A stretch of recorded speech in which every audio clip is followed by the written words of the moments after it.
Só você... Olha, não, peraí. Só porque você dormiu, você não pode estar mais cansado. E eu que não dormi, então tenho que estar igual a você.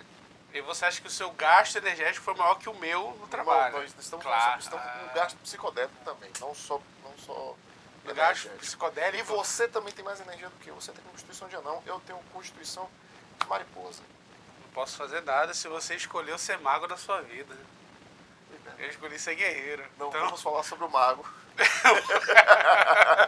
Aquele mago não. Aquele mago não. Então vamos lá, né, cara? Vamos nessa? Tá, porra, peraí. Vamos nessa.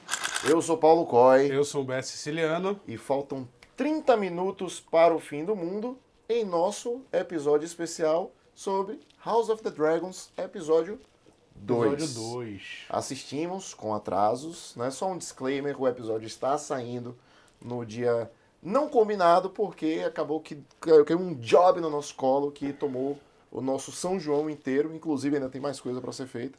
E provavelmente o próximo episódio também vai ter um certo delayzinho aí para sair o episódio. Do restante em diante, os últimos 5 vão... Exatamente. Só o episódio... devem sair toda segunda-feira. Se tudo der certo. Logo após a publicação do... Logo depois que o episódio sai no domingo. Isso, a gente assiste, já grava. Domingo, já grava. No calor do momento. E aí na segunda-feira sai. Na segunda a gente sai. Então assim, a partir do episódio... Só o episódio 2 e o episódio 3, né, que vão ter esse pequeno atraso. Mas a partir do episódio 4 em diante, voltamos à programação normal. E aí, velho, o que você achou do episódio de ontem? Cara, a primeira observação sobre o episódio é um episódio mais longo. Caraca, foram 80 minutos? 1h20, né? Acho que 1h20. É. Um episódio mais longo. Eu gostei bastante, né? Porque a gente começa a ver aquela conflito que a gente gosta de ver em Game of Thrones, né? Tem uma questão política, tem uma questão familiar complicada. Complicadíssima. Né? E o que eu disse no episódio anterior aconteceu. E o que você disse? Que, óbvio, tava meio claro, mas não custa falar, que a situação da morte da criança, no caso. Do filho de Rhaenyra. Do filho de Rhaenyra, não. Falou do filho do rei. Ah, é o filho porque, desculpa, o filho do rei morre no final do episódio. Isso, exato. Ah, beleza. A criança degolada. Mas que ia justamente gerar esse conflito entre Rhaenyra e o Daemon. É verdade, você falou isso. Eu falei isso. Verdade, que a gente podia esperar esse conflito, porque ela não é uma pessoa, ela não é uma pessoa impulsiva e ele é. E ele é. Só que tem uma relação interessante e ficou muito claro nesse momento, que é acho que um dos momentos mais importantes e um dos melhores momentos do episódio, que é o diálogo deles dois. Que assim, existe um humor sádico, que aí eu vou puxar pro meu lado, que é aquele momento assim, véi, mataram o neném. Quem foi? Ele, pois é, né? Quem é que foi? Aí dá aquela olhadinha assim de, eita, quem foi, hein? E todo mundo olha pra ele, velho. E já sabendo quem foi ele. Aquilo ali foi muito engraçado. Aquilo ali foi engraçado. Não, foi engraçado. Foi engraçado. E aí isso desmembra no diálogo que tem entre a Rhaenyra e o Daemon, que, assim, eu gostei muito dessa cena porque mostra que existe o temor homem-mulher, né? Tipo, o homem impulsivo violento, que ela teme isso, né? Do cara agredir fisicamente ela, principalmente fisicamente. Né? Tanto que ele faz de pegar no pescoço dela, faz, tipo, dá uma investida e ela meio que faz a cara de assustada. Por outro lado, ela tem a agressão verbal. Ela se impõe com o poder que ela tem, com o papel que ela exerce dentro da sociedade do Game of Thrones, dentro do papel da Constituição de ela ser a rainha, ser a pessoa mais poderosa. Por mais que ela tenha o medo da violência física, ela consegue se impor em cima dele pelo poder que ela possui. Eu achei isso genial. Não, cara. é incrível. Genial. Gente... E usando Diágolo, né? Que é importante. Inclusive... Diágolo. Só para deixar claro. Inclusive, a gente até comentou, quando a gente estava assistindo, sobre essa questão de você abordar temas como essa questão de homem e mulher, que tem o diálogo dela, da Rhaenyra, com a ex-prostituta lá, que é espiã e sim, tal. sim, sim. A cafetona. A cafetona, que ela se coloca nesse poder, falando de que esses homens poderosos sempre são iguais e tal. E aí você tem a sororidade ali muito bem escrita, muito bem representada, entendeu? Ele não foge à regra de Hollywood, né? Que sempre vai ter uma mulher falando sempre. O tema vai falando sobre os homens, né? Porque tem aquela regra, né? Sim, tem. Que toda coisa do. Não vou ver Enfim. exatamente, mas ele é um diálogo muito bem montado entre duas mulheres, mostrando suas forças, mostrando suas fragilidades, mas principalmente mostrando que elas possuem o poder nas mãos. Agora, de certa forma. Entendeu? Já que a gente já falou já puxando o assunto em cima disso, eu esperava. Galera, só pra vocês entenderem, a gente não vai falar do episódio cronologicamente. A gente vai comentando as coisas que a gente gosta, vai lembrando e tal, porque a gente já pulou um pedaço do episódio aí. Mas eu esperava, naquela hora que ela tá descendo, porque ela foi libertada. Sim. Na hora que ela tá descendo e ela vê o irmão chegando, o outro irmão gêmeo, e aí a gente depois já volta pro assunto, que é muito importante, que é esse assunto. Eu achei que ela conseguia tomar uma ação. Ela teve uma postura. Ela teve uma postura de que ia tomar uma ação, falou alguma coisa para esperar, mas talvez a gente só saiba depois o que aconteceu. Porque ela tinha porque assim, a construção da relação de Rhaenyra com, eu não vou lembrar o nome da Missandei, alguma coisa assim, mas é a cafetona, que é a espiã, é a Mindinho da temporada, né?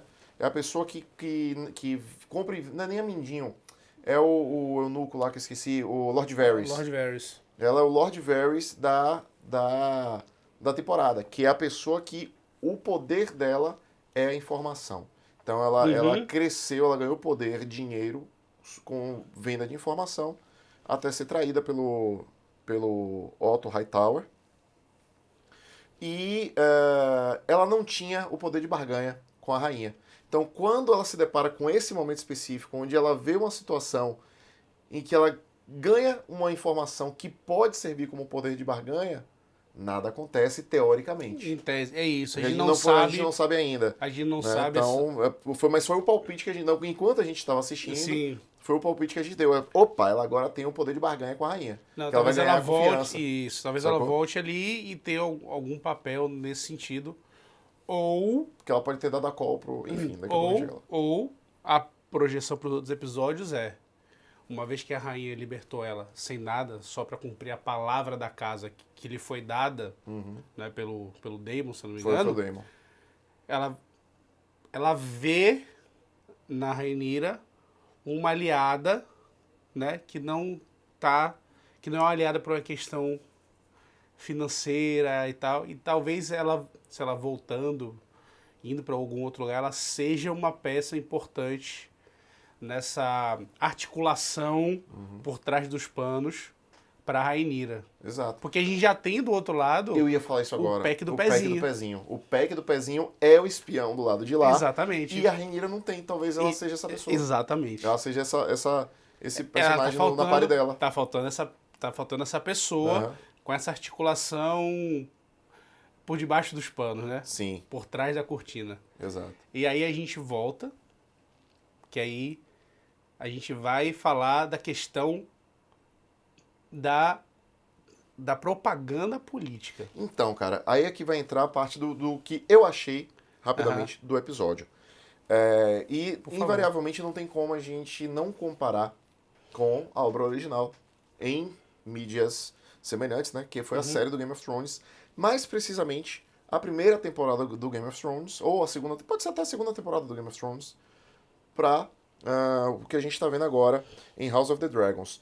E eu percebo que existe um amadurecimento na obra, talvez até mesmo uma leve mudança no público para qual a obra está sendo escrita, porque o Game of Thrones ele ainda tinha uma coisa meio capa-espada, sabe, uma coisa mais Tinha as questões do reino, políticas e intrigas familiares e tal, mas eu acho que ele ainda era um pouco mais palatável. Você tinha um personagem anão muito caricato. Você tinha personagens muito caricatos e uma, sabe, tipo, crianças fazendo coisas assim. Então ainda era uma. Sabe, você pensa assim, putz, isso aqui ainda é uma aventura medieval. E eu vejo que o House of the Dragons, ele tá mais numa questão, tipo, sei lá, um House of Cards, tá ligado? Uma coisa mais adulta mesmo, sabe? Não tá tendo espaço pra... Por mais que tenha tido cena de porradaria nesse episódio, eu acho que não é o foco. Eu vou discordar de você. Uai, Vou discordar de vamos você. lá. Porque eu não achei Game of Thrones, a primeira série, enfim, tão capa-espada. Eu acho que a gente tinha uma família que era muito capa-espada, que era os Stark, aquela coisa Certo. da honra. A honra acima de qualquer coisa, vou cumprir minha palavra, eu tô aqui por um bem maior e tal. Esse é o série que roda a questão dos Stark. E eu acho que como a gente acompanhou ele na primeira temporada, porque o clímax da primeira temporada é justamente a decapitação do Ned Stark, eu acho que o que dá o clima de capa-espada pro Game of Thrones são os Stark. Porque quando a gente vai pro outro lado, quando a gente vai pro lado do reinado, que a gente vê os Lannister, a Cersei, o próprio Jaime. o Jaime e o anão, tá ligado? Então, tipo assim, é mind game, é intriga política, é as coisas por trás do pano. Eu não achei tanta capa-espada, porém, tem a guerra e tal, tem as cenas de corte. Eu acho que a gente ainda vai. A gente teve um combate sim no episódio 2, mas a guerra ainda não eclodiu, tá ligado? A guerra ainda não estourou. A gente ainda vai ver esse negócio, mas eu não tenho essa impressão de ser capa-espada, não. E eu acho que eu não quero nem ver, sabia? Eu quero que ela seja uma coisa bem en passant, como foi na primeira temporada. O que eu digo, assim, não só capa-espada, mas assim, putz, beleza, vamos falar dos Lannisters, dos Starks. Pô, tinham lobos gigantes, aquela coisa toda. Mas você tinha personagens muito caricatos dentro de uma literatura fantasiosa, uma literatura de RPG. Mesmo que seja um RPG político, que você não tenha tanta influência de magia. Mas você tinha o cão, que era um personagem todo, sabe, canastrão, com o rosto queimado. Você tinha o irmão dele, o Montanha, que era um cara gigante com espada. Então você tinha lendas dentro da história do Game of Thrones que. Pô, e mais à frente, as temporadas foram passando e foi piorando essa parte. Não quer dizer que tenha ficado ruim. A última temporada é muito ruim. Nós temos mas, por outro lado, na penúltima temporada, nós temos a melhor batalha de fantasia medieval já feita A Batalha dos Bastardos? Eu acho a melhor batalha de fantasia medieval já feita pro audiovisual. E olha que eu estou colocando do lado de Senhor dos Anéis no bolo, sabe? Eu gosto bastante daquele episódio, cara. Eu gosto, mas eu não iria tão longe. Mas a gente não tá falando, a gente não tá falando sobre e isso. E eu não tô vendo espaço pra isso no House of the Dragons. Eu sinto que, porra, se começar a eclodir uma guerra, vai ter uma cena de 5, 10 minutos mostrando uma batalha. E o resto, amigo. Não, eu não acho. Chegou alguém ferido. Eu Fudeu. acho E não sei o quê. Eu acho que vai ser mais os bastidores de uma guerra entre famílias do que exatamente dragão voando. Pronto. E Azor Ahai. Vou puxar porque eu tava Sim, agora vamos voltar pro assunto. Porque a gente começou a entrar na característica principal de Game of Thrones. A gente começou a entrar numa guerra de narrativas. Ai, que maravilha. Cara. E aí você tem o próprio gênio da mão do rei que fala, vamos aproveitar isso. Aí eu até perguntei pra você, será que ele realmente se importava com o neto? Ou todo o jogo dele é o que ele fala, é um jogo longo? É a manutenção do poder, da linhagem, da família. Será que ele realmente se preocupava com o neto? Que ele fala que amava o neto, mas enfim. A questão toda a pergunta é o que é que ele ganha e o que é que ele perde. Pronto. Sabe? Porque assim, tudo bem que existe dentro do cenário do Game of Thrones a perpetuação do nome da família.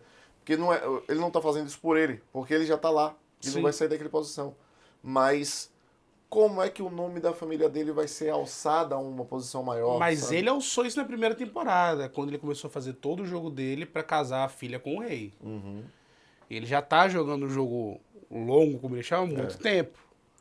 Pra que talvez, de repente, o filho queira Mas o levar neto dele... o neto. O neto dele é o rei. Entendeu? Exato. O neto dele é o rei. Só que ele não contava que, inclusive, a gente falou várias vezes aqui no primeiro episódio do rei merdeiro gostar da parada, maluco. Que aí foi a primeira grande reviravolta pra mim do Game of Thrones, ou do House of the Dragons, foi a mudança de personalidade do rei. Eu gostei pra caramba disso. Dele virar sádico? Não necessariamente sádico, porque a gente, na primeira temporada a gente vê um cara, o rei merdeiro. O bobalhão. O bobalhão, o punheteiro de janela e coisa e tal. No primeiro episódio, no final, né? No final da primeira temporada e o primeiro episódio, mostra ele ainda assim, daquela coisa um fofarrão, curtindo os 15 minutos de fama. Ele, nossa, os holofotes estão virados pra mim. E aí acontece o que acontece. Decepam a cabeça do filho dele e ele se demonstra ser um cara completamente descontrolado, sádico, tirano. E aí você tem... Foi o que o Otto falou pra ele, olha, todo o sacrifício que a gente fez agora pra construir a sua imagem e destruir a imagem da Rhaenyra, você jogou pela janela pendurando os caçadores de ratos, matando eles e pendurando eles pra todo mundo. Porque assim, e aí, né, voltando pra quem não assistiu, o Hightower... Se você não assistiu, você tá vacilando. O Hightower, ele teve essa ideia, né, de utilizar a narrativa da vítima. A propaganda, exato. A propaganda de vítima. Porque o rei, ele já estava tendo a visão dele queimada, porque ele já estava sendo considerado o rei usurpador. Afinal de contas, Rhaenyra era para ser a rainha. Inclusive, ele é usurpador. O Otto Hightower deixa isso claro no episódio, quando ele fala, quando o rei se proclama como rei legítimo, e ele fala, você é um idiota. Você realmente acha que foi isso que aconteceu? E isso me lembra muito a fala do Lannister lá no Game of Thrones original. Qual deles? Tem vários Lannisters. Tywin Lannister. O Tywin Lannister, sim. Quando ele fala, o rei que precisa dizer que é rei, ele não manda em nada. Ave Maria. Maneiro. Entendeu? Maneiro. Me lembrou muito na hora. Aquela política, não, eu tenho que me afirmar como rei. E que não sei o quê. Não, quem afirma rei... Exato. E tipo assim, ele já é visto como fraco, ele vai ser um carrasco, um tirano. Só que ele tá na capital, a Rhaenyra não tá. Exato. Esse é o grande negócio. Aí eu queria, você talvez tenha a memória melhor do que a minha, é lembrar de onde foi que veio esse ímpeto de vamos botar ele logo como rei, quando o Viserys morre. Vamos coroar logo ele antes que a Rhaenyra chegue, porque eu não lembro de quem foi a ideia, de quem foi o estalo. Não sei se foi da... Eu acho que foi da Alicent. Eu acho que foi da Alicent ou do Hightower, porque a questão não existia o precedente de você passar a coroa para uma mulher. Não existia isso. Uhum. Então teria que ir pro descendente homem, o filho. E é o filho dele. Sim. Não, existe também uma pilha errada que a Alicent se ouve, né? Que, quando a Rhaenyra chegar, ela vai passar peixinho em todo mundo. Isso. Então é melhor você colocar essa porra logo na cabeça do seu filho. A porra é a coroa, no caso. Porque eu falei muito rápido. E aí, pensei muito rápido.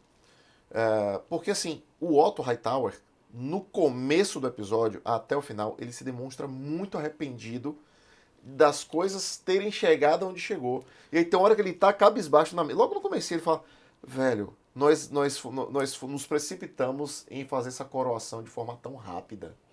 Não, sabe? Porque é a questão do psicológico, da personalidade do novo rei. Uhum. E que até o Otto fala que falta faz o rei antigo. O pai dele, tá ligado? Por ser uma pessoa muito mais comedida, uma pessoa muito mais... Vamos ver o que tá acontecendo, que é a personalidade da Rhaenyra. Que inclusive a Rhaenyra fala muito pro Daemon. Meu pai não sabia se eu podia confiar em você. Meu pai não era fraco, meu pai não era nada. Ele não sabia se ele podia confiar em você. Isso mostra a personalidade que ela tem a personalidade muito parecida com a dele. Uhum. E sabe o que é foda nesse diálogo? É que o Daemon, o tempo inteiro, ele não presta atenção em absolutamente nada do que ela fala. Tudo que ela fala, ele vai e... porra, meu irmão, quem já se relacionou, não que minhas relações anteriores tenham sido assim, mas quem teve uma amizade, ou colega de trabalho, alguma coisa assim, que você falava, bicho, assim, assim, assim, assado. Ah, mas não sei o que, o cara vai dar uma outra volta que não tem... Meu irmão, estou falando aqui, ó. Assim, assim, assim, assado. Ah, mas por que não sei o que, não sei o que, não sei o que. Quando ela pergunta pra ele, Putz grila, velho. você me aceita como sua rainha? Exatamente. Tá ele ligado? desconversa. Ele desconversa, porque ele não aceita. Tá ligado? Ele responde outra coisa, velho. Mas deixa eu te fazer uma pergunta. Essa foi foda, essa foi diferente. Deixa eu te fazer uma pergunta. O que você acha que o Daemon foi fazer? Véi, ele meteu o pé. E aí é o seguinte... Não, ele não só meteu o pé... Mas meteu o pé de full plate. Exatamente. Sacou? Montou a armadura, montou um dragãozinho. Caraca, meu irmão, ele meteu o pé de full plate, só que do momento em que ele desaparece até acontecer 1 milhão de outras coisas, passou muito tempo. Então a gente não sabe exatamente o que ele foi acontecer, o que ele foi fazer de full plate. As pessoas acham que ele foi pra Harrenhal possivelmente recrutar... Que agora é o seguinte, a merda tá feita, Rhaenyra matadora de crianças, o rei impaciente lá fazendo o que ele tá fazendo. Independente se for verdade ou não, a guerra agora já era, vai eclodir. Vai rolar. Violenta. Até porque, vamos lá, voltando pro Hightower, pro Otto Hightower, o Otto arrependido, mais uma... Volta o cão arrependido. Vamos lá, velho. Essa série, ela tá tão bem escrita que ela tá manipulando o nosso sentimento com os personagens. Essa porra desse Otto Hightower, ele era deplorável desde a primeira temporada até domingo passado. Ele é maquiavélico, cara. E aí quando chega esse episódio de agora, você cruza os braços assim... Porra... Tá ligado? Tirando que ele usurpou a coroa da rainha porque ele queria botar a filha dele no rolê. Porra, ele não é tão... Não é tão escroto filha assim. da puta, tá ligado? Não é tão escroto assim, né? Tipo, The Last Evil, né? E aí... Lesser Evil. Outra pergunta, eu tô cheio de pergunta hoje. Aí ele pergunta, aí não... Pergunta não. Já vou puxar o assunto, foda-se. Que a gente não pode... O mundo não pode acabar antes da gente falar do merdeiro mor. Meu irmão, o cara não consegue guardar aquele piu-piu. Consegue, ele véio. não consegue segurar o piu-piu dentro da calça, né, velho? Meu Deus, cara. Meu Deus. Véi. Nós vamos falar do nosso... Véi, vamos fazer um bingo aqui. Qual vai ser o episódio que a gente não vai falar do Sir Criston Cole? Cara, o homem do piu-piu solto. Rapaz, o cara não consegue, velho. Maluco. E, tipo assim, eu já tinha falado. Eu não acho que tem muita coisa... Eu falei isso no episódio passado. Eu falei, cara, eu acho que o que ele podia fazer de merda ele já fez. Eu acho que ele vai acabar ficando nessa mesmo. Ah, sou só o amante da rainha, blá, blá. Mas não, ele consegue se superar, tá ligado? Mais ainda. E ele tem uma fala muito boa. Uhum. Ele tem uma fala muito boa. Que ele fala, o que eu fiz não tem redenção. Ele fala isso no episódio. Sim, mas qual das coisas que ele fez? Pô, qualquer escolhe. Escolhe, irmão, tá ligado? O cara não tá joga pra nada, cima véio. e espeta, tá ligado? Porque, maluco, quando ele vai lá pro dos gêmeos e ele tá absurdo naquele sentimento de culpa. Faz mesmo. E ele quer botar a culpa em outro cara. O cara, inclusive, questiona ele. E onde estava o senhor? Ele... seu cu. Meteu um opaió. Mandou um opaió. Tomando seu cu. Bem, o negócio é o seguinte, maluco, esse pelo amor cara de Deus, cara. É outro que tá muito bem escrito pelo simples fato de que tudo em que esse cara toca vira cocô, mano. Vira cocô, velho. Vira cocô. O cara meteu na menina Rhaenyra quando ela era criança. Aí ele foi lá e fui eu. Em vez de botar, né, a culpa no tio. Que a gente já comentou no episódio passado. Exato. Aí ele não queria ser prostituto. Aí virou prostituto da rainha. Tava metendo na rainha, mataram o neto da rainha. Aí ficou chateadinho, botou o gêmeo lá pra virar, tipo, quando você escolhe Rio com Rio no Street Fighter, sacou? Botou os dois gêmeos pra brigar, deu merda também. E aí, a merda já tá estouradaça. Aí vira mão. Irmão, vira mão aí agora. Véi, pensa o cara de merda quando ele é escolhido pra virar mão. Mesmo, porque assim, e essa cena também foi uma de fuder também. Porque todo mundo falou, vai se arrepender disso. Opa, não, calma. Opa, agora o pack do pezinho. O Larrys, exato. O pack do pezinho vai virar mão do rei. Aí você pega o rei merdeiro, bota o ser merdeiro não consegue segurar o pinto dentro da calça. Aí na hora que ele vira pro cara mesmo, você vai ser a mão. Eu falei, oh meu Deus, cara, que delícia. E ele com a rainha. A rainha não, com a. A rainha mãe, rainha mãe. A rainha mãe. A Alicent. Antes de falar dele com a rainha, que eu lembrei de outra coisa aqui agora, que ela vira pra filha e fala, sobre o que você viu aqui no quarto. Ou seja, mostrando que é segredo. De fato, isso não tava. A gente imagina, mas não tava claro que esse relacionamento era um segredo. Tem uma coisa interessante. É que eu não consigo associar ela, que ela é a mãe daquela menina, velho. Tanto que eu achei estranho quando ela falou essa coisa do, né, fechar o segredinho entre mãe e filha ali do Meteco. Aí eu fiquei, caraca, velho, é verdade, essa lourinha aí é filha da Alicent. Sim. E eu volta e meia eu tenho que me reconectar com isso, que eu simplesmente ignoro. Só foi estranho que o ar-condicionado desligou aqui, enfim. Do nada. Do Neida. Do Neira. Tá no enfim, depois eu vejo. Ali, depois eu vejo. Enfim. E aí eu acho estranho, ainda não consigo fazer essa associação de que elas duas são mãe e filha. Até porque é uma personagem muito específica, né? A atual rainha que perdeu o filho decapitado.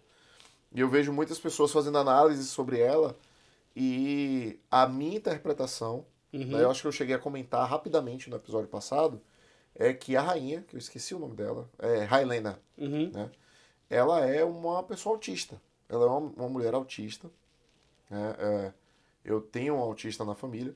E dá pra perceber que existe um direcionamento artístico. Né? Eu não sei como é que tá nos livros. Pequeno minor spoiler. Que quando ela perde no livro, né? E o livro diz que... só pra deixar claro, o livro ele não é um romance. Ele é um livro de história. Como se fosse... É a mesma história. É a mesma história sendo contada por um bobo da corte e por um Meister. E no livro diz que ela enlouquece quando o filho morre. Que ela já era uma pessoa um pouco mais reservada, mas que quando o filho morre ela simplesmente enlouquece. E aqui na série ela já vem trazendo que ela tem uma característica diferente, como se ela vivesse no mundinho dela. E agora, como ela adulta, tá bem mais claro que ela tem as reações que ela tem, principalmente no cortejo fúnebre do filho dela e tal, que ela é uma pessoa... Pelo menos assim, a direção artística está indicando que ela é uma autista. Eu achei muito interessante isso. Um ponto que eu comentei com você. Sim. Não comentei o que era, mas falei, cara, acho que tem uma coisa ali. Quando ela olha e vê aquelas pétalas, aquela coisa assim, e é muito semelhante com a visão que a Rhaenyra tem também com alguma coisa também no episódio. São cenas que ela tá olhando pra janela, olhando eu não peguei. E aí aparecem as coisinhas que parecem muito quando você tem algo pegando fogo, que você tem aquelas pequenas faíscas. Sim, as fagulhas. É como se fosse um prenúncio. Que vai lamber. Nossa de Guerra de Dragões, que a gente já espera. Sim. Que a gente sabe que são a dança dos dragões e tudo mais. E lembrando que eu não sei se o que eu ia falar é besteira. Não, esquece. Eu ia falar uma análise que talvez não seja verdade. Sobre a sociedade do Game of Thrones e a sociedade do... Eu acho que eu já cheguei a comentar isso. Que em uma das épocas é mais brutal do que a outra, eles são mais comedidos. Mas enfim, vamos falar agora de Ryu versus Ryu. Ou quem versus quem. Sabe quando você joga um jogo de luta que você escolhe... Você escolhe jogar com quem e o cara que vai jogar contra você também escolhe o Ken? Pronto. Chegamos nessa parte. E aí, quem ganhou a luta? Até agora eu tô... Eu acho que quem ganhou a luta foi o cara que o merdeiro mandou. Então, vamos lá. Por que eu acho isso? Porque ele corta a perna do cara. Sim. E o cara que tava com a perna cortada estava para matar o outro. Sim. Só que ele consegue se soltar ali e aí mata e depois se mata. Né? Então, vamos lá. Primeiro, esse cara e o cara é o Eric e o Arik, que são dois Sirs, né? São dois cavaleiros. Só que um ficou do lado da Rhaenyra e o outro ficou do lado do Rei Usurpador. E aí, o nosso Sir Criston Cole, o merdeiro... Na maior bad trip de culpa possível. Meu, que ideia, velho. Na hora que... A sua capa tá suja, assim. Pai, velho, que cena filha da puta. O cara, ele literalmente bota a culpa no outro.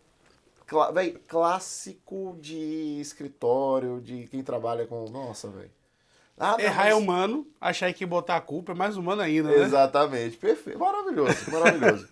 E o melhor de toda essa história, porque ele tem a brilhante ideia de, porra, já que você é igual ao seu irmão, e seu irmão está servindo a traidora, que tal você se disfarçar de seu irmão que você é igual e matar a rainha? Olha que ideia maravilhosa. Que ideia maravilhosa. Véi, na hora que ele conta essa ideia pro Otto Hightower, que o Otto Hightower faz aquela cara de